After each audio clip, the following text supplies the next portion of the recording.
es necesario hacer un plan de gestión de sequía que tenga pasos muy definidos.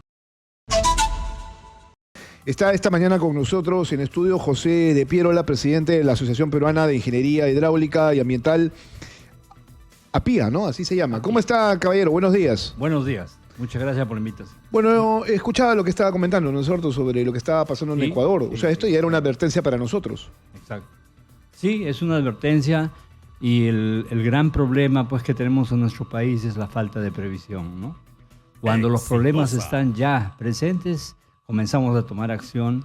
Y ese es un tema que de manera recurrente nosotros hemos estado viendo, junto con el tema de la falta de sequías en Piura, el gran problema de la colmatación del reservorio de Poechos. Poechos es el reservorio más grande que tenemos en el Perú, construido ya hace más de 40 años. Y este reservorio, que tenía inicialmente un volumen de diseño de 1.000 millones de metros cúbicos, ahora nos enteramos que está pues casi el 60-70% colmatado, o sea, lleno de sedimento, y segundo, que no tiene agua. Ese es el gran problema, ¿no? Pero, a ver, digo, tú tendrías que tener eso operativo al 100% y tener un control muy meticuloso. Si es una obra que te permite, por ejemplo, capturar el agua y tenerla almacenada y distribuirla, ¿no es cierto?, a la población que la necesita. Exactamente. Sí, tiene que haber un control permanente, sostenido, porque justamente esta etapa del año que estamos entrando al mes de noviembre, octubre, noviembre, corresponde al periodo más seco del año. En el mes de diciembre, enero es donde comienza el periodo húmedo, hasta el mes de marzo, abril, y entonces normalmente en esta época el nivel de reservorio es bajo. Entonces debería haber un control permanente y sobre todo, además de controlar el volumen disponible de agua, hacer una proyección del uso para saber en qué se va a distribuir el agua con anticipación a efecto de que no estemos en una situación tan crítica como ahora. Lo que está pasando en Piura podría replicarse en diferentes regiones del país. Miren, en Piura está faltando el agua potable y está faltando el agua para el agro. Entonces lo que va a pasar es que se va a priorizar. Se está priorizando el consumo humano en estos momentos y el agro está en esta situación bastante mal. O sea, los cultivos de arroz, para cultivar arroz necesitas mucha agua. ¿No es cierto? Entonces ahí ya tenemos un primer impacto. Pero esto mismo está pasando en otras regiones. Puno, por ejemplo, también es víctima de las sequías. El lago Titicaca, que es altamente turístico, también ha bajado su nivel, ¿no? Muy por encima de lo que pasó el año pasado, sí, ¿no? Sí, el año pasado, por ejemplo, Cusco, también con su principal reserva hídrica, estaba en esta situación. Claro, y todos los problemas que hemos visto con los incendios forestales es justamente consecuencia de esto, ¿no? Que no llueve. De la falta de lluvia. Exacto. Y esto cada vez es peor. Porque claro, hay gente que es negacionista y cree que no existe esto que se llama el cambio climático, pero sí lo hay. Y eso cambia el comportamiento de la naturaleza, ¿no? O sea, por ejemplo, el fenómeno del niño o de la niña, claro, ¿no? Entre otras cosas más. Sí, ese es un gran tema que necesitamos trabajarlo. Ahora, mire, nosotros como país hemos avanzado en la toma de información. Tenemos información ya ahora. Lo que usted menciona del lago Titicaca, por ejemplo, hay un trabajo muy interesante. Se manifestaba un déficit hídrico el 22-23. El lago Titicaca es un gran reservorio, ¿no? O sea, tiene pues 8.000 kilómetros cuadrados de área. Es un reservorio muy inmenso y el efecto se nota, pero no el mismo año, sino en años sucesivos. Y como usted menciona, el lago Titicaca está casi llegando a 8.8 metros por debajo del nivel que debería tener en esta época. Entonces, eso significa que ha habido un proceso anterior que no ha suministrado la cantidad suficiente de agua al Titicaca para poder mantener los niveles que anteriormente se tenían. Un tema. El otro tema que usted menciona, el caso de la selva. Brasil está experimentando una situación muy terrible. Nosotros también hace un mes hemos tenido una alerta sobre eso. Se han presentado algunas lluvias, pero hemos tenido una alerta. ¿Qué ha pasado? Bajan los niveles. El Amazonas. Y en la selva del Perú, la única forma de comunicación a los pueblos más alejados son los tributarios de los ríos principales, del Amazonas, el Ucayali. Entonces, cuando hay una bajada de nivel, la carga, las barcazas que llevan combustible, que llevan ya no entran. Eso estuvo pasando hace un mes en Loreto. Exactamente, ese es el otro gran tema. El otro punto que aparece ahora en Piura, el caso del reservorio de Poecho que le mencionaba, es el reservorio más grande que tenemos en el Perú y ahora está sin agua. Entonces, hay algo que no está funcionando aquí. Hay otro tema que también quiero alertarle con tiempo y hay que verlo. Es el caso de Lima. Lima. Ahí quería llegar yo también. Parece que nos hemos olvidado los limeños que vivimos en un desierto. Claro, ¿qué pasa en Lima si se presentaran 2 años secos? Tendríamos problemas muy serios de agua, porque Lima consume como 750 millones de metros cúbicos y las reservas son la mitad. Y la mayor parte de la reserva viene del otro lado de la cordillera a través de un túnel. Y si ese túnel, por mala suerte, algún sismo fallase, tendríamos problemas muy serios para poder mantener una reserva de agua para la población de Lima. Ok, a ver, nosotros tenemos aquí en Lima 10, sino 11 ya millones de personas viviendo, ¿no? Entre peruanos y venezolanos. O sea, esa es la realidad. Entonces somos una ciudad que tiene que tener además una proyección, ya no como metrópolis, sino como megalópolis. Claro. ¿No? Claro. Entonces, claro. ¿qué pasa? Tú como megalópolis lo que tienes que hacer es construir una ciudad que tenga no solamente un transporte adecuado, ¿no es cierto?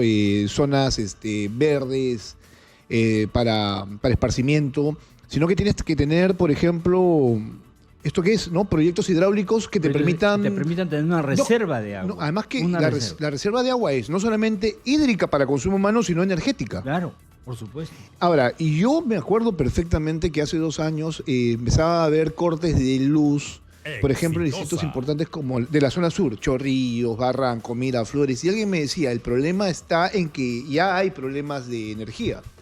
Claro. Que tienen que ver justamente con esto. Sí.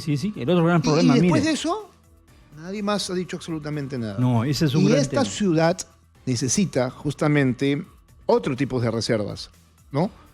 Que no se han construido. Creo que claro. tenías que... yo recuerdo... Necesitamos construir más reservorios en la vertiente oriental, en el otro lado de la cordillera, construir más túneles, o sea, incrementar nuestra reserva de agua para poder tener suficiente cantidad de recursos cuando se presenten situaciones como estas, ¿no? Yo recuerdo haber revisado el plan de gobierno hace mucho tiempo de alguna organización política en el 2006, si no me equivoco, o antes, donde se hablaba sobre el tema y decían que lo mínimo que necesitaba Lima era algo así como 2 o 3 proyectos importantes para poder sostener la ciudad que estaba creciendo, ¿no? Sí. Con ciudades satélites, además. Sí, bueno, el gran problema de Lima es que crece y se expande indefinidamente, no hay una planificación del desarrollo urbano de la ciudad. Entonces, las opciones que quedan para Lima son usar agua subterránea, que se está usando agua subterránea, se está tomando agua del acuífero que tenemos en Lima, y también del Chillón, pero también viene el tema de desalinización, porque Lima, usted ha visto, está creciendo hacia el sur, con todos los balnearios que tenemos hacia el sur, hasta el kilómetro 200, ya tenemos desarrollo urbano. ¿Y dónde viene el agua para toda esa población? Va a tener que venir de desalinización. Hay una planta que se ha construido en Santa María del Mar que debe aportar 100 litros por segundo, pero necesitamos más de eso, con proyección. Bueno, entonces, la Chira era un proyecto que se estaba mirando para hacer tratamiento de aguas servidas. Claro, tratamiento de aguas servidas para poder usarlas en agricultura. Ajá. Pero es muy difícil el tema de reutilizar para consumo poblacional. Hay tecnología para hacer eso. Eso es algo que también, creo que en Miraflores se habla de la construcción también de una planta, ¿no es cierto?, desalinizadora para consumo humano. Sí. Ante situaciones extremas. Sí, eso es lo que está, eso es lo que se prevé siempre, que ¿por qué? Porque las plantas de desalinización producen una agua muy cara. No tiene el costo que nosotros tenemos ahora de agua. Entonces, eso puede darse sí en una situación crítica, pero no permanentemente. Claro, eso que conversamos ahora sobre plantas desalinizadoras se da en el sentido estricto de si se presentaba un sismo de grandes proporciones y se afectara, por ejemplo... Todo el sistema de abastecimiento, por ejemplo. Todo el sistema de abastecimiento, automáticamente tenías esa planta para dotar de agua a la ciudad. Claro, como la ciudad se ha expandido tanto, hay líneas troncales que van desde los puntos de suministro de agua, que es la Tarjea, y la cuenca del río Rímac, hacia el norte y hacia el sur. Hay un sismo y todo ese sistema puede colapsar, puede fallar, porque nuestros suelos son suelos no consolidados necesariamente, y entonces hay que pensar en soluciones que ya están previstas. Yo quería ir a este punto, mire, que me parece importante y quiero el mensaje. Existe ahora tecnología para hacer un plan de gestión de sequías. O sea, la sequía que estamos viviendo ahora va a ocurrir también en el futuro. O sea, esto pueden pasar 2, 3 años y nuevamente podemos tener un problema de sequía en Piura, podemos tener el mismo problema de sequía en Puno, podemos tenerlo en Lima. Ok, entonces ahora se hace un trabajo planificado para enfrentar el tema. y no estar resolviendo el problema como nosotros, con emergencias, con soluciones parche de última hora. Da un decreto supremo para resolver el problema cuando el problema está encima, para que usted procese ese decreto que hace la emergencia para comprar equipos, para poder instalar bombas. Eso va a tomar tiempo. Y cómo funciona nuestra administración pública, eso va a tomar más 1, 2, 3 meses. Cuando terminen de comprar los equipos, ya habrá pasado la sequía. Entonces, es necesario hacer un plan de gestión de sequía que tenga pasos muy definidos. Uno es identificar si va a haber o no una sequía, hacer prognosis. Hay modelamiento ahora que permite trabajar este tema y tener una visión de prognosis. Segundo, es establecido la sequía, qué acciones inmediatas se hacen sobre el caso, y luego de la sequía, qué acciones hay que implementar para poder tomar referencia de lo que ha ocurrido y corregir para el siguiente proceso. Y eso implica reunir a todos los usuarios, porque todos tienen que participar acá con el liderazgo del gobierno central, de los gobiernos regionales, bueno, pero hay necesidad de trabajar ese tema. Bueno, es que esto es importante, el tema del agua, porque finalmente es un recurso que en la práctica va a ser, por ejemplo, de gran pelea. Bolivia se está quedando sin agua. Ecuador, ya ven cómo vamos, ¿no? Entonces, las grandes guerras, y hay que hablar también en ese sentido, van a ser justamente por el control de los recursos naturales. Y el más importante, sin duda, es el agua como tal, ¿no? Sí, ese es un gran tema. Eso viene a acotación de lo que usted mencionaba, el tema del cambio climático.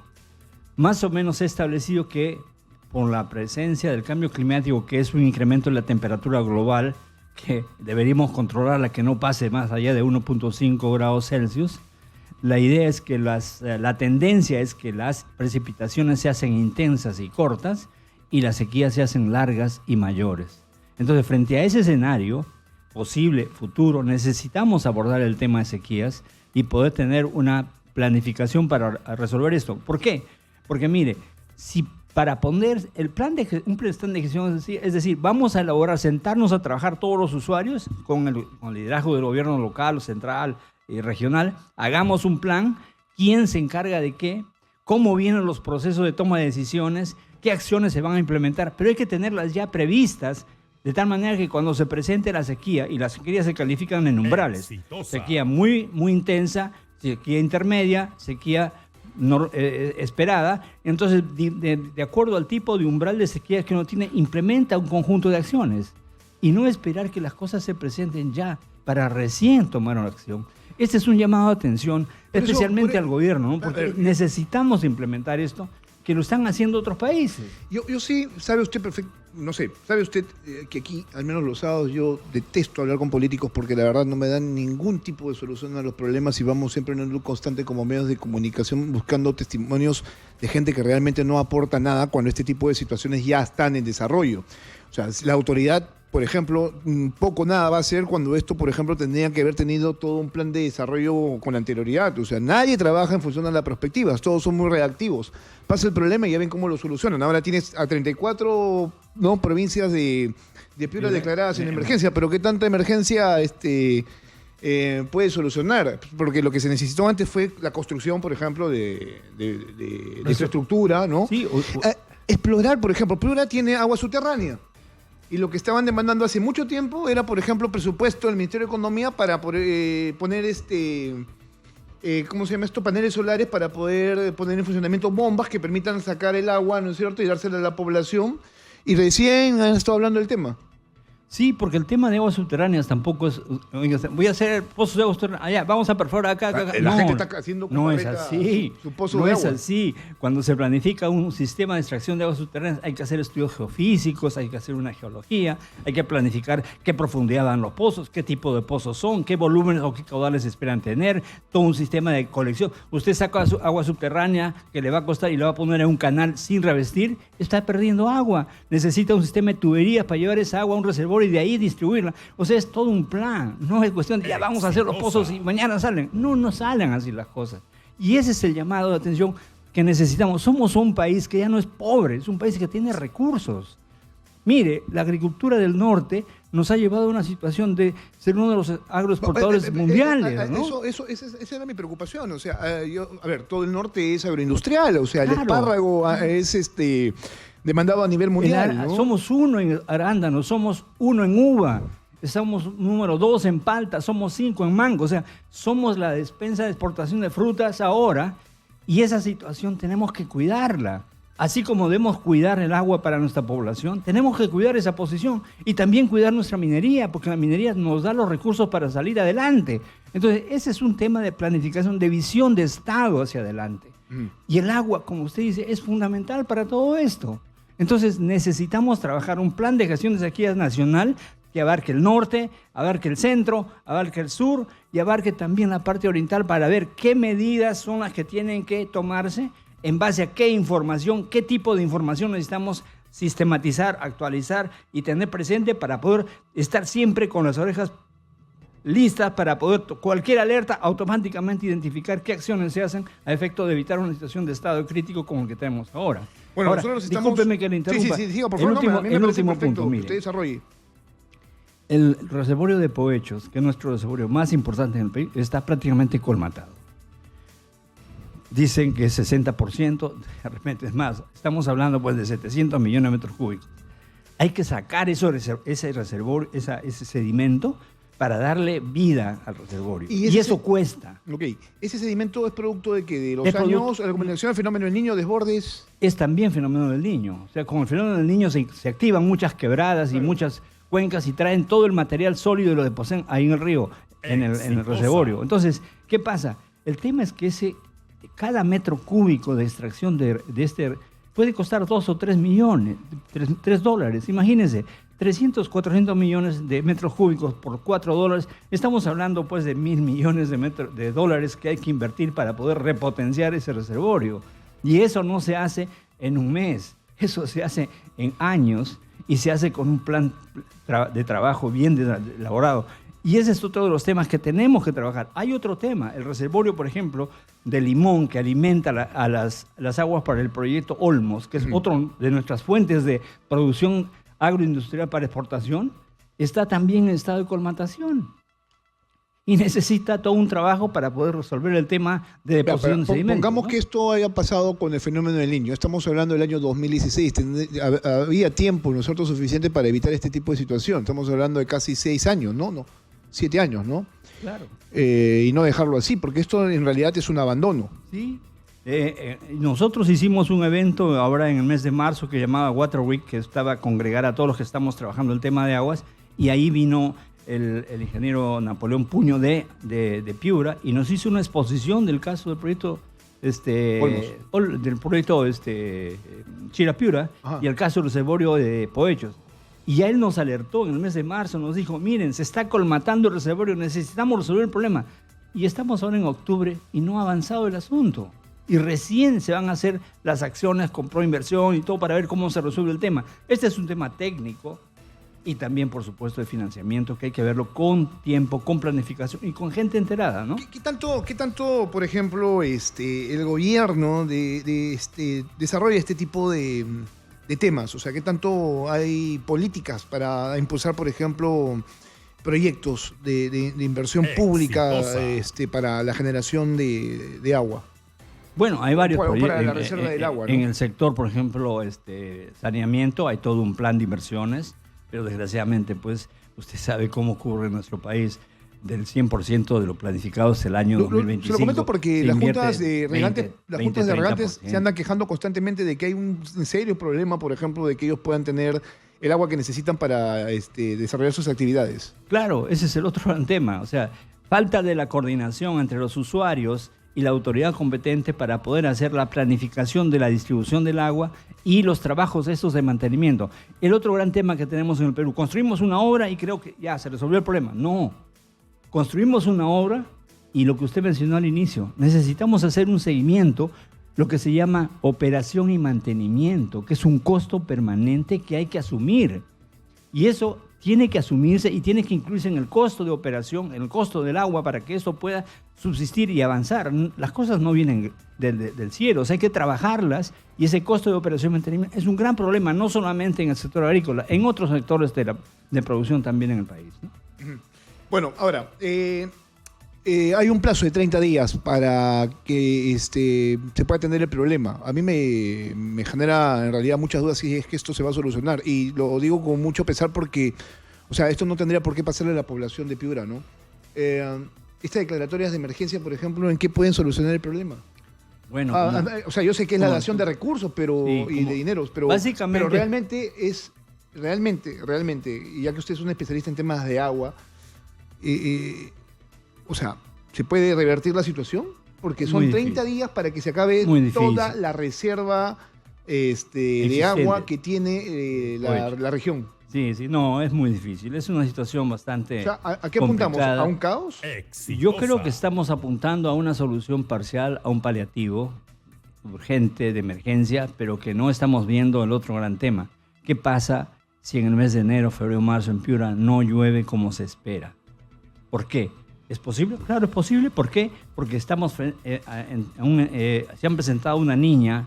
La niña es cuando se enfría el agua frente a las costas de nosotros.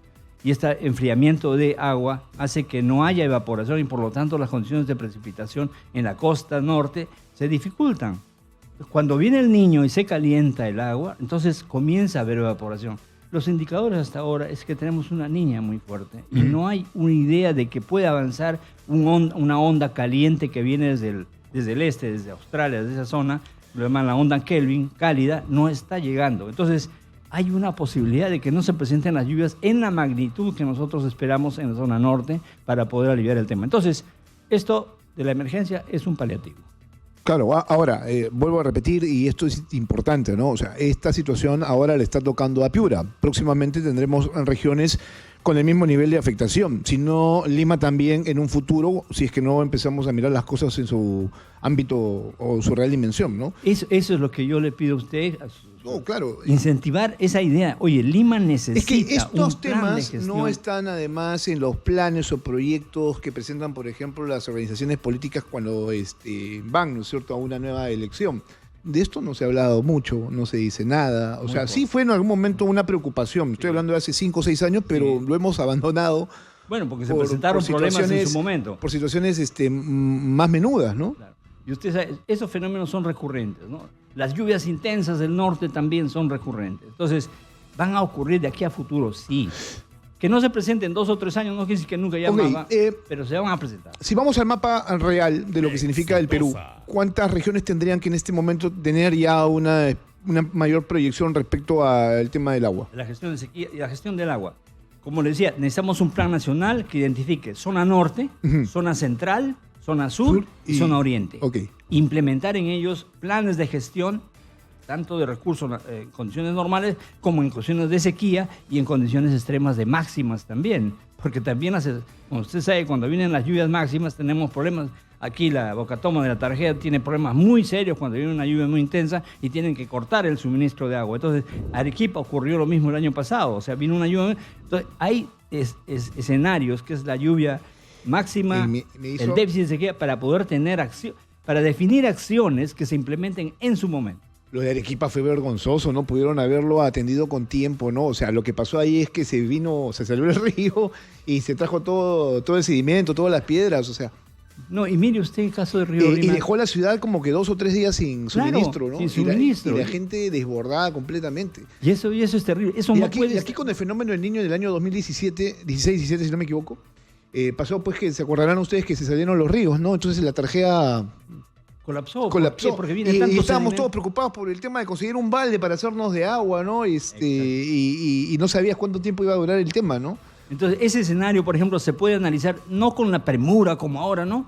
Sentarse todos los técnicos, los que toman la decisión y decir, oye, este escenario, ¿cómo lo resolvemos? Ahora, porque hay toda una normativa para poder hacer los gastos de inversión, los gastos. O sea, y eso hay que trabajarlo, analizar qué entidades están a cargo de la declaración de emergencia, qué entidades están a cargo de las acciones directas, cómo es multisectorial el tema, qué hace agricultura, qué hace vivienda, qué hace energía y minas. A eso quería ir también. Ahora tendríamos que ver la próxima semana cuáles son los impactos en temas agrícolas, ¿no? Porque estamos hablando de que Piura es la zona, una de las zonas agrícolas más importantes, sobre todo en la producción de 2 cosas que consumimos hartamente: limón y arroz. Exacto. ¿no? Sí. Eso es un tema importante que tiene que verse, porque después vamos a tener que entrar al tema. Después empieza, claro, vamos a tener que estar importando arroz. Importando arroz y encareciendo el limón. Exactamente. Entonces, ese es otro de los temas. Pero lo otro que también me preocupa a mí es la parte de agroexportación. O sea, no podemos, en escenario como estamos actualmente y con la competencia que hay a nivel de los mercados mundiales, estar fallando en lo que es la producción, en el suministro oportuno de la producción de los productos bandera que tenemos ahora para la agroexportación, ¿no? Ese es un punto muy importante. Ingeniero, muchas gracias por estar esta mañana con nosotros. Creo que es interesante escucharlo, pero sobre todo tomar apuntes. Quien ejerce la autoridad olvida estos temas, ¿no? Tenemos una Autoridad Nacional del Agua, que es la ente rectora en el tema de la gestión del agua. Pero ¿qué pasa? La Autoridad Nacional del Agua depende del Viceministerio de Agricultura. El Viceministerio de Agricultura depende del Ministro de Agricultura. Cada vez que cambian un ministro, cambian al viceministro y cambian al jefe de ANA. Y jefe de ANA, he visto como 5 en los últimos 2 o 3 años. No puede ser así. El ANA tiene que tener mucho más fuerza, ser una entidad que tenga capacidad de decisión. Ese es otro gran problema. Pensamos que la gestión pública funciona lo que a nosotros nos importa, ¿no?